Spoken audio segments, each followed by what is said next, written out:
রাজকীয় বেডরুম, বিলাসবহুল dining area, library, boardroom সহ রাজকীয় ভোগবিলাসের সব আয়োজন নিয়ে নির্মিত বিশেষ বিমান বোয়িং 747-8, যার নাম ফ্লাইং প্যালেস।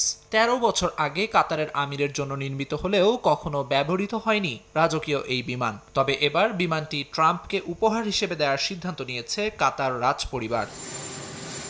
বিমানটির প্রকৃত মালিকানা দেওয়া হবে ট্রাম্প প্রেসিডেন্সিয়াল লাইব্রেরির নামে, যেন পরবর্তীতে প্রেসিডেন্সিয়াল সম্পদ হিসেবে ব্যবহৃত হতে পারে। তবে এই লাইব্রেরি এখনও প্রতিষ্ঠিত হয়নি। ট্রাম্প তাৎক্ষণিকভাবে এই জেট ব্যবহার করবেন ব্যক্তিগত ও রাজনৈতিক সফরে। চলতি বছরের শুরুতে তিনি ফ্লোরিডায় জেটটি পরিদর্শন করেন। এর নিরাপত্তা ব্যবস্থা ও সামরিক গ্রেড প্রযুক্তি সংযোজনের কাজ করছে L3 হ্যারিস, যারা মার্কিন প্রতিরক্ষা খাতে অন্যতম বড় ঠিকাদার।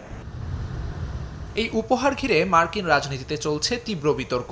মার্কিন সংবিধান অনুসারে ফেডারেলের সাবেক কিংবা বর্তমান কর্মকর্তা কংগ্রেসের অনুমতি ছাড়া বিদেশি সরকারের কাছ থেকে কোনো উপহার গ্রহণ করতে পারেন না। যদিও হোয়াইট হাউস বলছে উপহারটি যেহেতু রাষ্ট্রীয় প্রতিষ্ঠানের নামে নিবন্ধিত, তাই এটি সংবিধানের লঙ্ঘন নয়। কিন্তু বিরোধীরা বলছেন এটি ব্যক্তিগত রাজনৈতিক স্বার্থকে বৈধতা দেওয়ার কৌশলী প্রয়াস।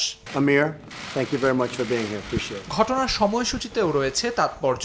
২০২৫ সালে নির্বাচনে জয়লাভের পর ট্রাম্প প্রথম রাষ্ট্রীয় সফরে যান উপসাগরীয় অঞ্চলে, সৌদি আরব, সংযুক্ত আরব আমিরাত ও কাতার। গুঞ্জন রয়েছে এই সফরে শুধু দ্বিপাক্ষিক সম্পর্ক নয়, বরং আলোচনায় উঠে এসেছে ট্রাম্প পরিবারের ব্যবসায়িক সম্ভাবনাও।